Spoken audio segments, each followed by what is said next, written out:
Hello and welcome to another edition of Chicago Crossing Model Railroad.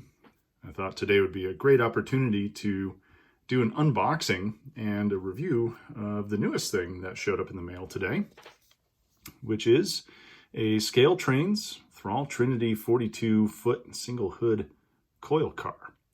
This is one of the newer models just released by ScaleTrains, and I run a lot of steel coil cars on my layout, so when I saw this, I was thinking, man, this is great. So, just by way of information for you, this is the Indiana Harbor Belt coil steel car. It is road number 167084, and you can see the ScaleTrains catalog number right there. So let's go ahead and unbox this, and then what we'll do, we'll give it a thorough review. We'll compare it with the Atlas Masterline 42-foot single hood coil car, which is a slightly different model, but nonetheless, which is about the closest comparison to this. And then we'll also do a running session and see how this thing actually looks on the Chicago Crossing Model Railway. So let's go ahead and get started. So we'll slide this out. Here we go. And there it is in its jewel case. You can see a model, and this is kind of a nice feature too. You can see 5 different steel coils. Seeing those coils does make me think that this car may be extremely light, and I wonder whether those coils are meant to serve as a weight, which means it may be difficult to run this car empty. Anyway, let's find out. We'll open it up first. So we'll take off the top of the jewel case, and then we've got another protective cover. So let us untape that. Okay, now we're getting our first look at the car. It's in a little protective sheet. That's usually a good sign. God, these things are tiny, aren't they? I'm always amazed at end scale. I wonder sometimes how I don't break everything that I purchase. All right, and there we have it.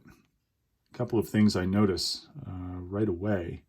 Number one, exquisitely detailed. And I mean that in an objective sense. There's a lot here that you don't typically see on normal kind of run-of-the-mill end scale cars. Number two, right away, I'm seeing a quality defect in the construction of this model.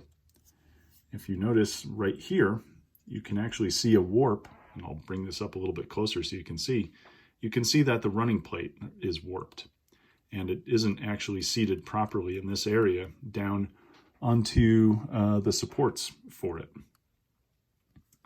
Now, if I turn it around, let's take a look on that side. Oh, interesting.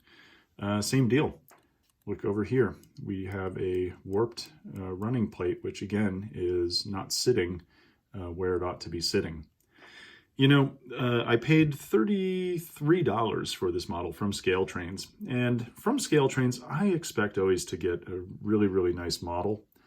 It's clear I'm getting a nice model, but I also really like to have it out of the box properly assembled, and so this is not necessarily the best start for it.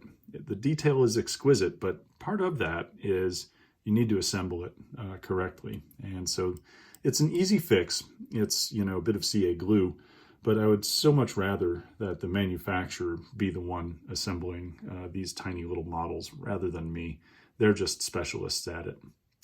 So a couple other things I noticed. This model is extremely light.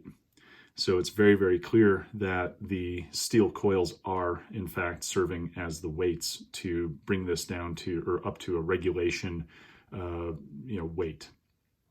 So let's take a look at some other aspects of the model. That's kind of just the initial critique. Number one is I can see nice metal wheels. They look like they're blackened metal, which is great. So it's not the typical kind of silver shiny things that really aren't realistic. If we pull up close here, what you can notice is there are separately fitted grab irons on the side. These are plastic, they're super thin, and so it's a very, very fragile component of the car, I can just tell. You also have separately fitted grab irons. These also look to be plastic on the sides here. The plating on here is etched, and it looks to be etched metal based on the way it feels. That's a cool feature. I believe the Atlas 42-foot cars also have etched metal for their running plates like that. So that's kind of a cool feature. We can also see some of the usual kind of hoses and linkages, like an uncoupling lever for the car over here. That's kind of a cool feature to see. Definitely a high level detail for something that's N scale.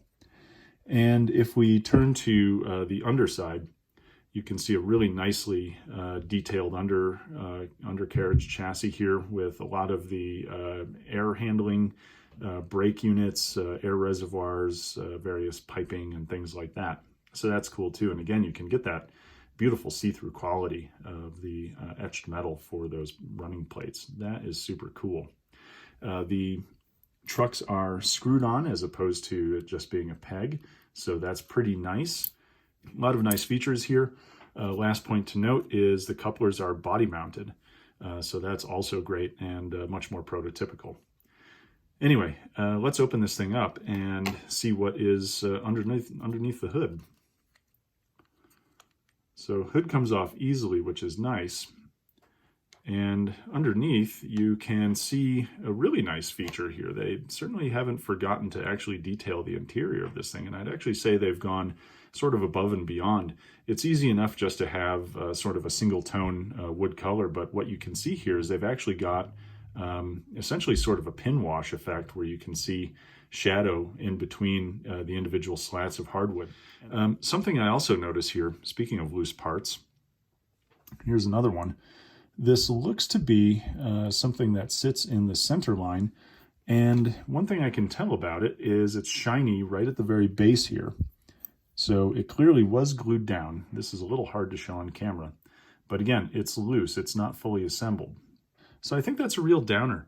You know, when you pay a decent amount, I mean, it's not an unreasonable amount for this model, but it's a decent amount.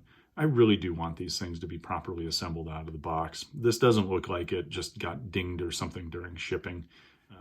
Let's take a look at some other features here. I'm going to bring the light down so we can just get a better view of some of these things.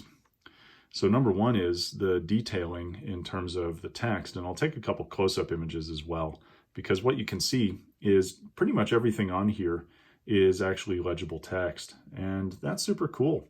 So obviously we get a base of a car, and we get the hood. If we look on the underside of the hood, as we might expect, there is no weight under there. So this is not a weighted hood. That means that you do need, in order to keep this thing properly weighted, you do need to actually have the coils in there. I'm betting those are serving as weights. Otherwise, this is an extremely light car, and I think it would probably be very prone to coming off the rails. All right, we'll set that aside. Let's see what else is in here. As I see a couple things even at the bottom, and so we should probably have a little bit of exploration. So first off, again, we've got 5 coils in here. We'll pull them out one by one and set them down where you can hopefully see them. These are metal, and that's cool. They feel cold to the touch, so they're definitely metal. They don't look, you know, painted or realistic in any way. You can actually see these kind of, you know, points there. But I see something in the package that mitigates that sort of issue. And they are actually different sizes. So we do have 2 smaller steel coils, and then we have 3 larger ones like this. So that's neat. We've got an inventory of some different steel coil loads. And then if we look at the bottom here, we've got a couple of other bits and pieces. So we've got a little accessory bag, and that contains these metal pieces. I'm going to pull the light back up just because otherwise this bag is very glary, and I'll take some close-ups as well. These are the little spacers that are basically put between the coils.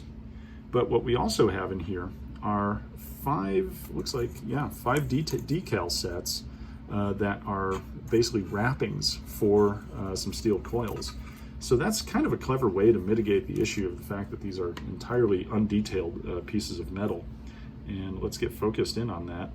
So there's your piece that you wrap around, and then you have two pieces for the ends, and presumably you can just kind of poke a hole in there, because I'm assuming that they don't wrap them around the center.